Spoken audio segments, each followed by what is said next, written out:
Okay, well, I figured I had nothing to lose by kind of tearing into this a little bit.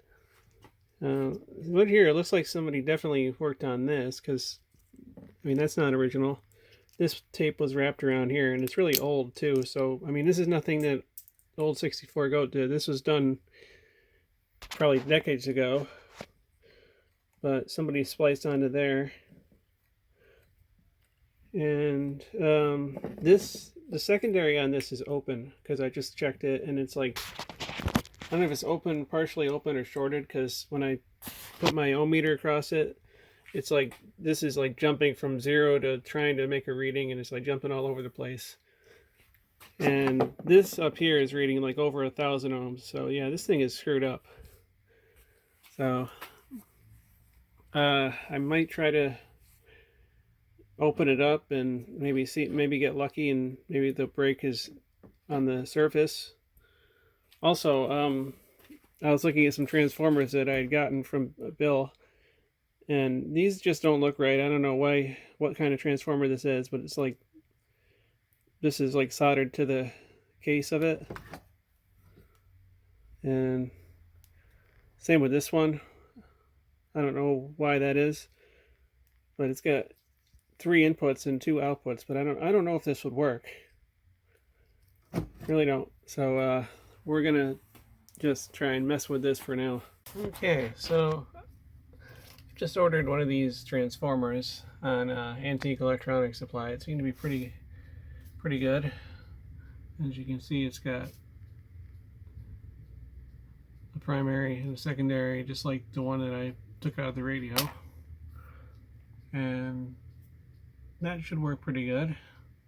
Okay, well, my output transformer came in, so I've got it all temporarily clip leaded in, and I've already tested this just for the heck of it. And we'll come over here, and yes, I have another radio on the bench. I figured while I'm waiting for parts to come in, why not work on this radio? So this radio wasn't restored by me. This was done by somebody back in the 90s, and I got this at an antique shop. And so I figured I'd take a look underneath, and he left a couple of wax capacitors in there. So I'm kind of replacing those. And this one in here I didn't have, so I had to order it. So I just I clipped it, but I left it in place so I know where I left off. That's this radio here, this Crossley. But anyway, I got this all clip leaded in.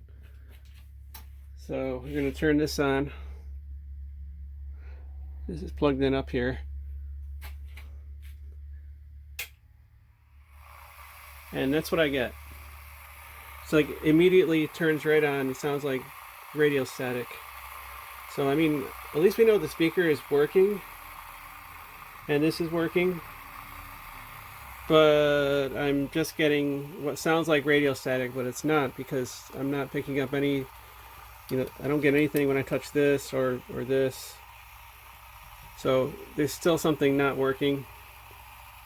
But we are getting audio, so I gotta take another look here.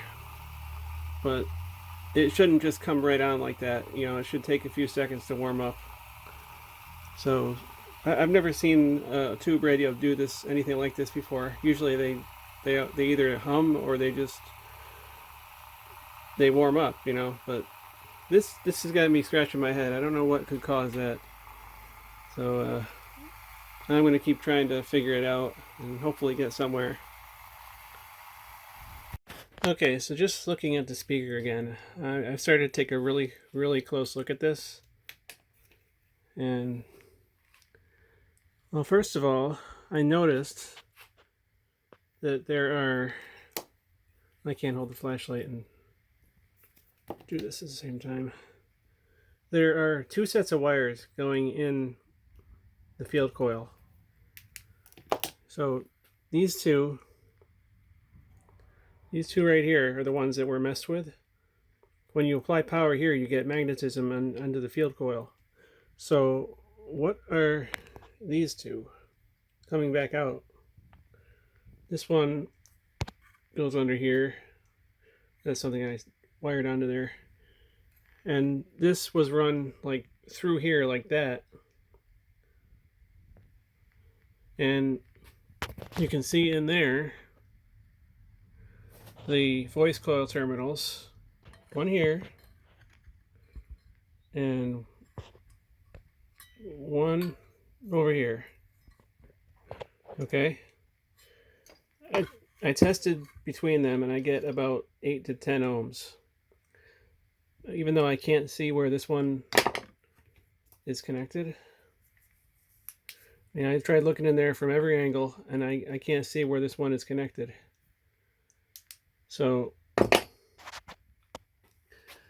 just trying to figure out, because on the schematic,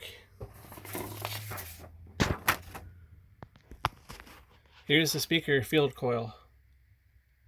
Okay, there's only 2 connections here, 1, 2, and then up on here there's 2 connections for the output transformer. So why are there 4 wires coming out of the voice coil, out of the field coil? That is what I don't understand. I mean, somebody really messed with this big time. There was electrical tape all over this, and it's really screwed up. I just need to know how that was supposed to be wired, because I don't see it on the schematic. I don't see 4 wires coming out of the field coil. So I don't know. I am stumped again. I was just thinking maybe 2 of these wires are the humbucking coil, and maybe that's just not on the schematic. I also noticed that this wire here, that guy is going to this one where I can't see anything hooked up to it. Okay, well, I fixed this issue a little bit. Got these wires that are going to the voice coil, or the why can't I never think of the name of things? The field coil. I got those wires coming out here to this terminal strip, so I can easily connect those. And I mean, even if this doesn't work, isn't it a nice looking repair? I'm still proud of that, even if it doesn't work. So these are the secondary, these are the 2 primary. So I just gotta connect these to the voice coil down in here, and then hopefully fix the other issue with this thing, which I still have no clue what's going on, but I'm just going to keep plugging along with this speaker, at least get that going. Alright, well, this is going to be the last segment of this video until I call it quits for the day. But one thing people always tell me is check all the coils. Well, yeah, no problem. Check all the coils. Only problem is, see where they are. Okay, here's what looks like the plate of the 66. Okay, so there's the 66. I can look at the tube chart, and let's say it's like pin 3. I don't know what pin that is, but okay, so one half of this coil is connected to pin whatever, and the other half is connected to here. It goes like down here and here. How am I supposed to find that on here? There's no point of reference. I mean, there's a resistor here, but that could be any resistor. There's a capacitor here. There's no point of reference to be able to find where the other end of the coils are. So how are you supposed to test that? That's the problem I've always had working on these old radios. I've always just, replaced all the capacitors, and they've always worked. So this is the first time I've replaced everything and had it not work. So I don't know if I'm going to be able to get this going, to be honest with you guys. I'm at a point where I can't go any further. I've fixed everything that I can do. So I don't know, guys. It's a real head scratcher. I can't figure this one out. And here's another one. All right, you can probably find this one, this half of this coil, but as for finding this one, there's no way to find it, because there's nothing but resistors and capacitors. That could be anything in this chassis, and there's really no way to find them. You just got to guess, and I don't want to do that. mean, I'm not really a good troubleshooter. I don't know where to start on this. I mean, I've been in this hobby since like 2007 of working on these radios, but you know, the way to like troubleshoot just escapes me. I don't understand it. You know, I'll learn it for a little while, then it'll escape me, and I'll forget it. I mean, we know the speaker is working because it's making noise now, but it just sits there and sizzles. You know, makes that noise, and that's all it does. And I'm just at a point where I can go no further with this unless I get some kind of help or some direction on what to do, because I've replaced everything that I can think of, and I don't know how to check the coils because I can't find where to check them. So I'm going to end this video here, and I guess catch you on another video maybe.